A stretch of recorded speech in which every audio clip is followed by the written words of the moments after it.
We brought Casey to his family just like we said we were going to do. We did not give up. We were very persistent. Little fella is happy, and his parents are very happy as well. When he saw his little sister, had a big smile on his face. Days of searching ended with the safe return of a 3-year-old boy to his family. Good evening, everyone. I'm Shayla Reeves. Thank you for joining us. Ken Watling is off tonight. Law enforcement agencies, volunteers, and others searched day and night for any sign of Casey Hathaway.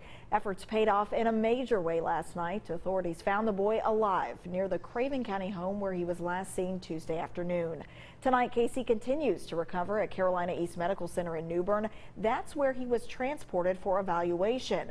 Our Brandon Truitt is live there tonight with the latest on his condition.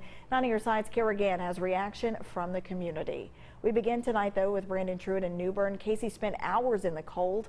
Aside from a few scrapes and bruises, the toddler is expected to be okay. How soon could he be released from the hospital, Brandon? Well, Shayla, we are expecting him to be released either overnight or sometime tomorrow. He is in good condition tonight. And as Casey is resting up, the community who worked so tirelessly to help find him is giving thanks.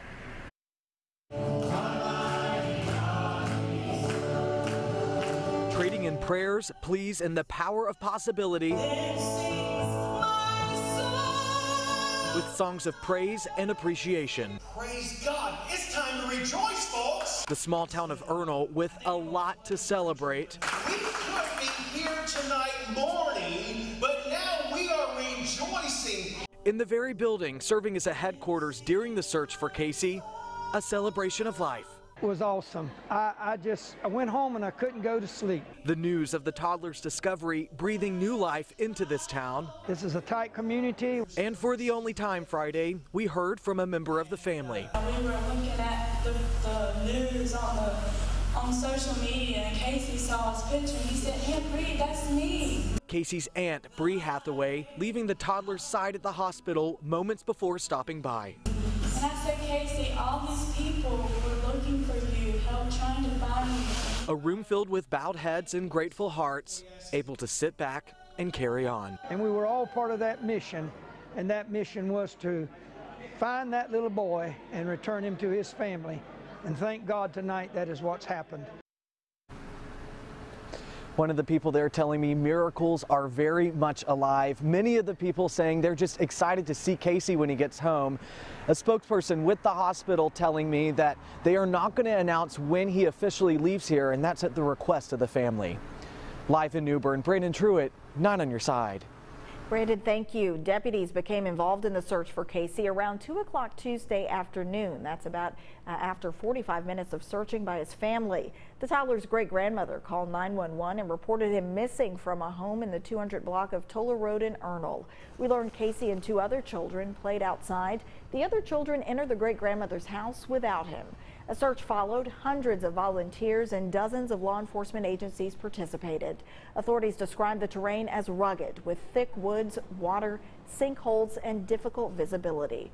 Agencies used drones and canines to look for the toddler. We learned from his parents. We heard from them for the first time last night, the couple thanking those involved in bringing their son home. He's good. He is good. He's up and talking. He's already asked to watch Netflix, so he's good. The Chocowinity Fire Department posted a message on their Facebook page shortly after Casey was found.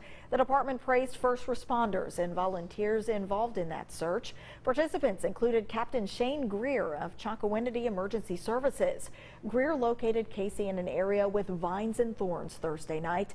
The message read in part, quote, "Shane, you are our hero, and to know that this little fella has been reunited with his family via your efforts makes this even more special." The community of Ernle played a major role in helping to find Casey, with hundreds volunteering their time in the search.